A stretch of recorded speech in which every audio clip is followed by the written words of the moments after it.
করে দেখেন, দরকার কি দরকার না আপনারা 2 বছর, সামনে 2 বছর আপনারা নিজেরা টের পাবেন।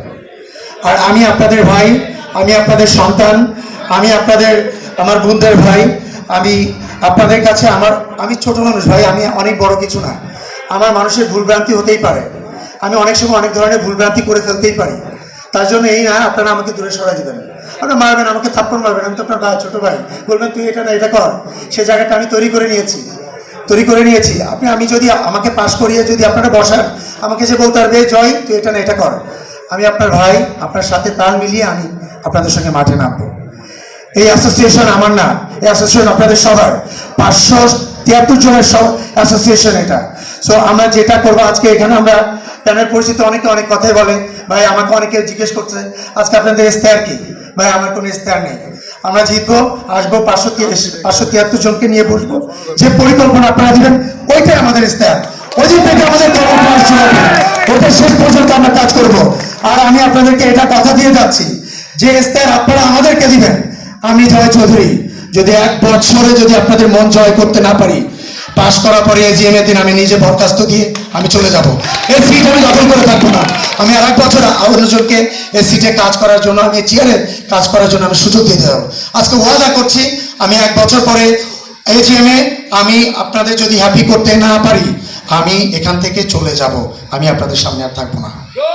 আমি প্রতিবাদ না, আপনারা দেখেছেন আমাকে, আপনারা দেখেছেন করোনার সময়, আমি কত ভালো কত খারাপ আমার পরিবারের মানুষ জানেন, সারা বাংলাদেশ জানুক না জানুক এটা আমার দেখার বিষয় না, আপনারা জানেন আমি কতটুকু ভালো, এটাই আমার শান্তি, আমার কারো শান্তি দেখানোর দরকার নাই।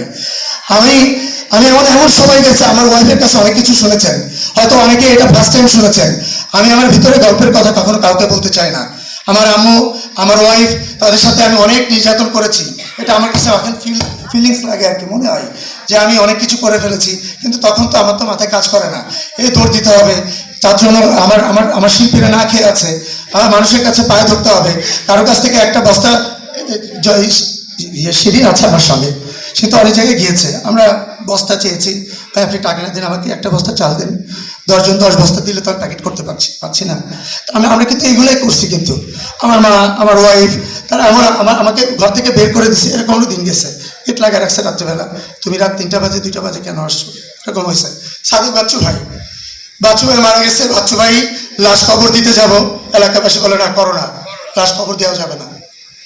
5টা লাশ আমরা কবর করেছি, আমাকে লাশ কবর দিতে দেয়নি, সেই লাশ আমার 1টার সময় যে কবর দিতে হয়েছে, এলাকাবাসীকে কনভেন্স বাদ দিয়ে আমরা লোকাল যারা আমাদেরকে পছন্দ করেন তাদেরকে নিয়ে আমরা কবরস্থান পাহারা দিয়ে রাত 1টায় বৃষ্টির ভিতরে পানিতে পড়ে গেছে, ডুবে গেছে কবরস্থান, সেই পানি সেচে একটা বাচ্চাকে কবর দিয়েছি।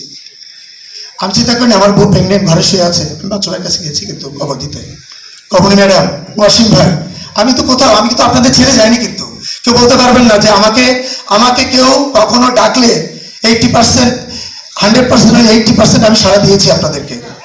সো আপনাদের কাছে আমি একটা কথাই বলি, আমার মাও কোনো সুপারস্টার না, আমিও কোনো সুপারস্টার না, আমি সাধারণ ঘরের ছেলে। আমি আমার পরিবারের স্বপ্ন মানে সার্থক করার জন্য আমি শিল্পী সমিতিতে আসি নাই। আমি